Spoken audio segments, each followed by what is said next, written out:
Hi viewers, మనం వచ్చేసి భాషల గురించి తెలుసుకుందాము. తెలుగు భాషలో వాక్యాంగాలు 3: కర్త, కర్మ, క్రియ. వాటి గురించి తెలుసుకుందాము. ఇప్పుడు వచ్చేసి కింది వాక్యాలని చదవండి. గోపి గుర్రం కళ్యాణ్ని చేత్తో పట్టుకున్నాడు.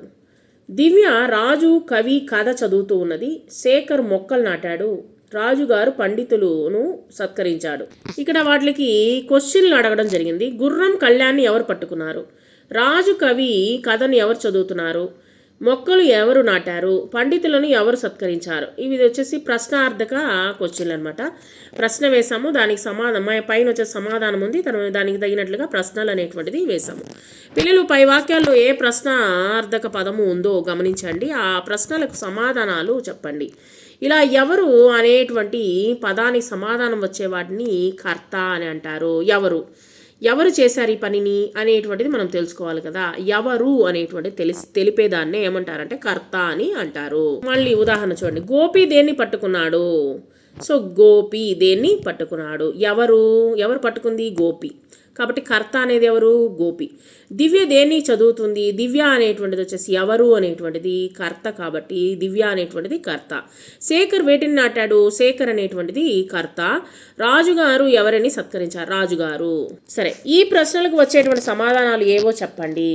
మీరు చెప్పిన మాటలు అనగా ఎవరిని, దేనిని, వేటిని అనేటువంటి పదాలకు సమాధానంగా వచ్చేటువంటి పదాలను ఏమంటారంటే కర్మ అని అంటారు. అంటే మనం అడిగాం కదా ఎవరు, ఏమిటి అనేటువంటిది, వాటికి సమాధానం ఇచ్చేటువంటి దాన్ని ఏమంటామంటే కర్మ అని అంటాము. పై వాక్యాల్లో పనిని తెలియచేసే పదాలు ఏవి, వాటిని ఏమంటారు చూద్దాము. గుర్రం కళ్యాణ్ని ఎవరు పట్టుకున్నారు? కళ్యాణ్ని అనేటువంటిది వచ్చేసి కర్మ. కవి కథను అనేటువంటిది వచ్చేసి రాజు కవి అనేటువంటిది కాకుండా కథను అనేటువంటిది వచ్చేసి కర్మ. మొక్కలు ఎవరు నాటారు? ఎవరు అనేటువంటిది మనము కర్త క్రింద తీసుకున్నాము. నాటారు.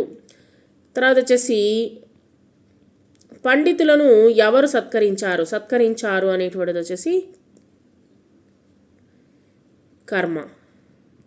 చూడండి, ఇక్కడ క్రింది వాక్యాలను చదవండి. వాటిలోని పదాల్లో కర్త, కర్మ, క్రియలను గుర్తించి పట్టికను పూరించండి. ఇక్కడ చూడండి. విద్యార్థులు ఊరేగింపులు నిర్వహిస్తున్నారు. విద్యార్థులు అనేటువంటిది కర్త, ఊరేగింపులు అనేటువంటిది కర్మ, క్రియ వచ్చేసి నిర్వహించడం అనమాట. పనిని గురించి తెలియజేస్తాను ఏమంటారంటే క్రియ అని అంటారు. సో నిర్వహిస్తున్నారు అనేటువంటిది క్రియ. కవిత గేయాన్ని రాసింది. కవిత కర్త, గేయాన్ని అనేటువంటి కర్మ, రాసింది అనేటువంటిది క్రియ. కృష్ణ మామిడి పండ్లు తెచ్చాడు. కృష్ణ అనేటువంటి కర్త, మామిడి పండ్లు అనేటువంటి కర్మ, తెచ్చాడు అనేటువంటిది క్రియ.